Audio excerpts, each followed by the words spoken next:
আজকে আপনাদেরকে দোকানের মতো পারফেক্ট চমচম মিষ্টি বানিয়ে দেখাবো। এই রেসিপি ফলো করে যদি একবার বানান তাহলে আপনার কাছেও মনে হবে এটা তো এতটা সোজা, আমিও তো পারবো।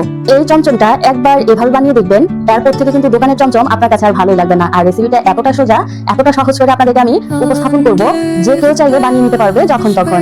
দোকানের মতো পারফেক্ট মিষ্টি যদি ঘরেই তৈরি করতে চান তাহলে রেসিপিটা মিস করবেন না। আমার রেসিপিটা যদি আপনাদের কাছে খুবই ভালো লেগে থাকে অবশ্যই চ্যানেলটা সাবস্ক্রাইব করে দিবেন, বেল বাটনটা কিন্তু অবশ্যই ক্লিক করবেন, যাতে করে এরকম সব মজার মজার রেসিপিগুলো ছাড়ার সাথে সাথে আপনার কাছে নোটিফিকেশন আকারে চলে যায়। এই মিষ্টির জন্য প্রথমে কিন্তু শিরাটা বসিয়ে দিতে হবে। এখানে আমি 3 কাপ পরিমাণ চিনি দিয়ে দিলাম। যেহেতু মিষ্টিগুলো অনেক বেশি পরিমাণে বানাবো তাই কিন্তু শিরাটা অনেক বেশি পরিমাণে বানাতে হবে। এখানে কিন্তু 6 কাপ পরিমাণ পানি দিয়ে দিলাম, অর্থাৎ ডাবল পানি। 4টার মতো এলাচ দিয়ে দিলাম। এখন নেড়ে ঢাকনাটা দিয়ে অপেক্ষা করবো বলক ওঠা পর্যন্ত। আর এর ফাঁকে কিন্তু ছানাটাকে আমি রেডি করে নিব।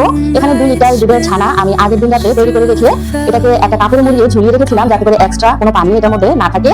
অবশ্যই কিন্তু কোনো রকম কোনো পানি এই ছানার মধ্যে থাকতে পারবে না। নরমালি আপনারা যেরকম করে ছানা তৈরি করেন ঠিক সেভাবে তৈরি করবেন, কিন্তু ঝুলিয়ে রাখবেন সারা রাত। এখন খুব ভালো করে কিন্তু আমি ছানাটাকে মতো নিয়েছি হাতের সাহায্যে। এখন এটার সাথে আমি শুকনো উপকরণ অ্যাড করবো। এখানে আমি নিয়েছি 2 টেবিল চামচ ময়দা, 2 টেবিল চামচ সুজি, 2 টেবিল চামচ চিনি। এখন কিন্তু খুব ভালো করে এগুলোকে এই ছানাটার সাথে মিক্স করে নিতে হবে। এই উপকরণগুলো কিন্তু আমি 2 লিটার দুধের ছানার জন্য নিয়েছি। আপনারা যদি 1 লিটার দুধে করেন তাহলে অর্ধেক করে নেবেন। খুব ভালো করে মিশিয়ে নেওয়া হয়ে গেলে এখানে 1 চিমটি পরিমাণ বেকিং সোডা ইউজ করেছি। এটা কিন্তু সোডা, বেকিং পাউডার না। এখন কিন্তু এই সোডাটা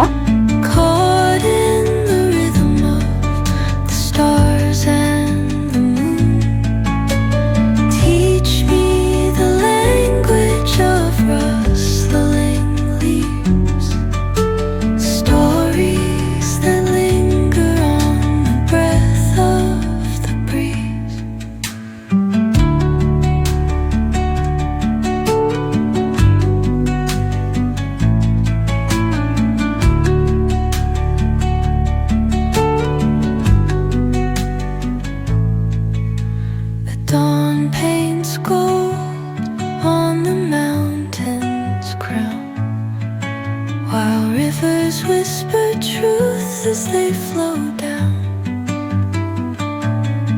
and their songs entwine with the trees that stand, knotted in time by nature's hand.